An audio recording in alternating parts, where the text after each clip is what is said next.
Hey guys, welcome back to college classes. तो आज हम करेंगे वैल्यूएशन ऑफ गुडविल चैप्टर का पहला मेथड, एवरेज प्रॉफिट मेथड। तो हमारे पास कुछ मेथड्स हैं वैल्यूएशन ऑफ गुडविल के लिए, जो कि हमारे 5 मेथड्स हैं।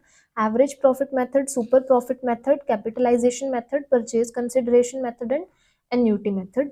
तो इस वीडियो में आज हम बात करेंगे एवरेज प्रॉफिट मेथड के बारे में। तो एवरेज प्रॉफिट मेथड के अंदर क्या है, ये काफी ज्यादा सिंपल मेथड है, काफी ज्यादा इजी है, जिसको आप इजीली समझ सकते हो। और इसके अंदर जो गुडविल है वो कैलकुलेट करी जाती है नंबर ऑफ ईयर प्रॉफिट के बेसिस पे।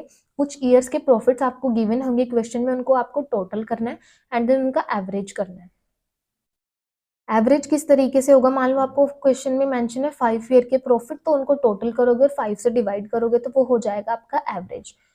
उसके बाद उसको क्या करोगे, नंबर ऑफ ईयर परचेज, जितना भी क्वेश्चन में मेंशन है 2 ईयर परचेज, 3 ईयर परचेज या 4 ईयर परचेज, उसको आप मल्टीप्लाई कर दोगे एवरेज प्रॉफिट से, तो आपको value of goodwill easily find out हो जाएगा।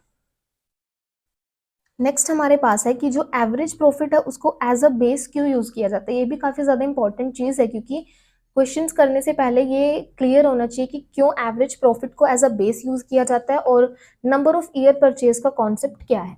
तो सबसे पहले एवरेज प्रॉफिट को एज अ बेस क्यों यूज किया जाता है। अब देखो, जो बायर है या फिर जो बिजनेस को परचेज कर रहे हैं, टेक ओवर कर रहा है, ठीक है, अब वो क्या करेगा, गुडविल के लिए तो पे करेगा, क्योंकि जो सेलर है उसने एफर्ट्स करे हैं अपनी गुडविल को बिल्ड करने के लिए, जिसकी वजह से अब जो बायर है उसने बिजनेस परचेज कर लिया।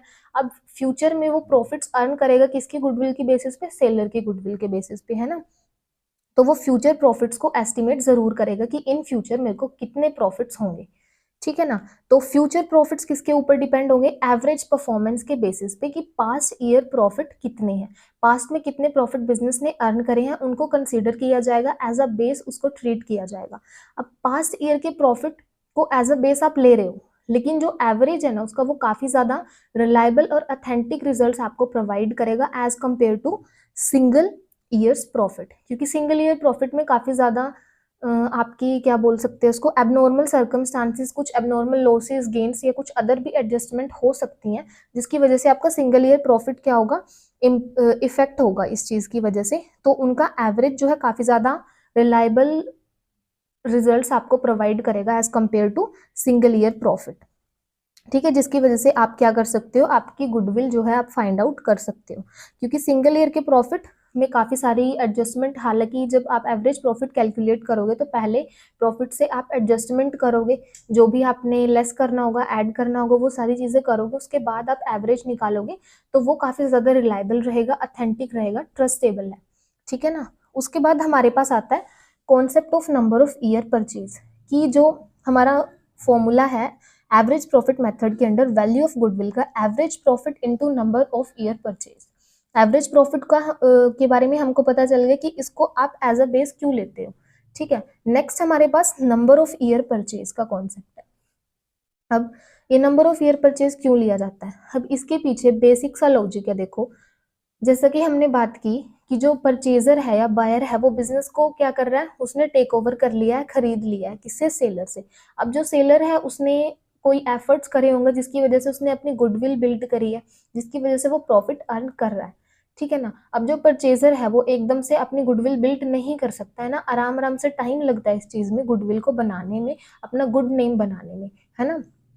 अब जो परचेजर है वो कुछ सालों तक तो किसकी रेपुटेशन की वजह से, किसकी गुडविल की वजह से प्रॉफिट अर्न करेगा, सेलर की रेपुटेशन की वजह से, उसके गुडविल की वजह से। तो कुछ सालों तक का जो प्रॉफिट है, मतलब नंबर ऑफ ईयर परचेज, यानी कि कुछ सालों का जो एवरेज प्रॉफिट है ना, उसको मल्टीप्लाई करता है नंबर ऑफ ईयर परचेज से। 2 ईयर, 3 ईयर, 4 ईयर, जितना भी उसको लगता है, जितना भी वो एस्टिमेट करता है कि इतने साल तक तो मैं सेलर की गुडविल के बेसिस पे ही प्रॉफिट अर्न करूंगा, वही आपको क्वेश्चन में मेंशन होगा कि 2 ईयर परचेज है, 3 ईयर परचेज है, जिस भी तरीके से होगा, ठीक है।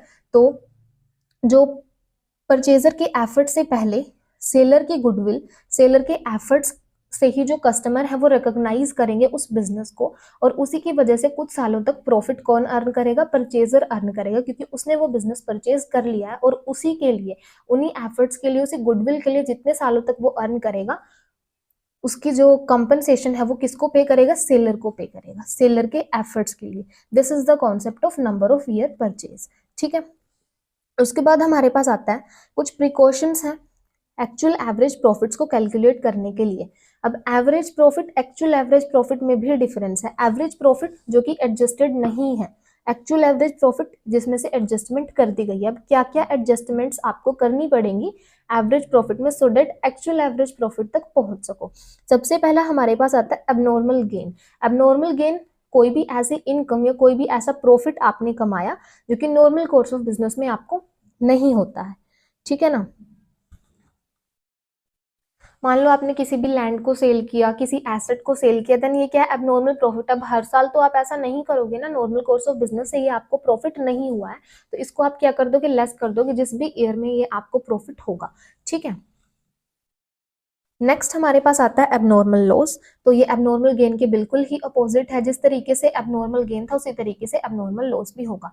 अब हर साल तो एबनॉर्मल लॉस आपको नहीं हो सकता ना, मान लो थेफ्ट, फायर इस तरीके का कोई लॉस हुआ तो हर साल जरूरी नहीं है कि वो हो, तो ये क्या हो गया आपका एबनॉर्मल लॉस हो गया। इसको आप क्या कर दोगे, ऐड कर दोगे, क्योंकि हर साल ये नहीं होगा।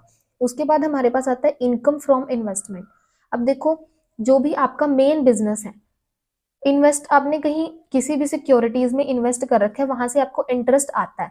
देन जो आपका बिजनेस एक्टिविटी है वो तो इससे बिल्कुल ही अलग है ना। तो आपकी जो बिजनेस है जिसमें आप ऑपरेट कर रहे हो या फिर जो भी मेन बिजनेस एक्टिविटी है, वो आपकी उस एक्टिविटी से यहाँ पर कोई प्रॉफिट नहीं हो रहा, ये इन्वेस्टमेंट से आपको प्रॉफिट हो रहा है, यानी कि नॉन ट्रेडिंग एक्टिविटी है आपकी।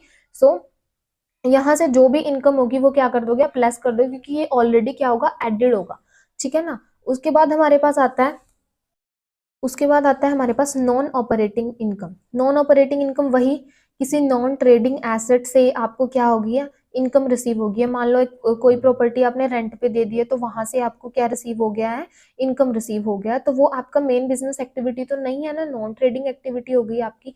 सो उससे जो भी आपको इनकम मिलेगी वो आप क्या करोगे, लेस करोगे।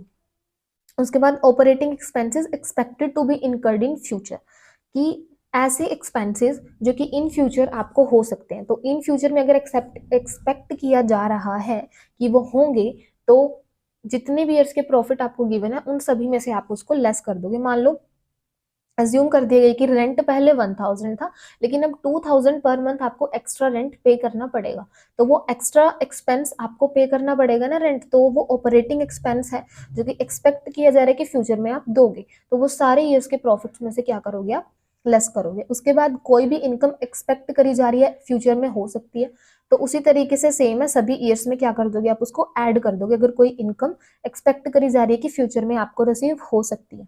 उसके बाद स्टॉपेज ऑफ फ्यूचर अर्निंग।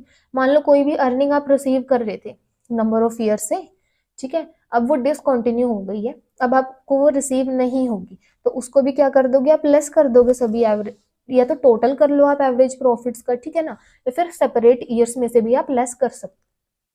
उसके बाद हमारे पास आता है मैनेजरियल रेम्युनरेशन।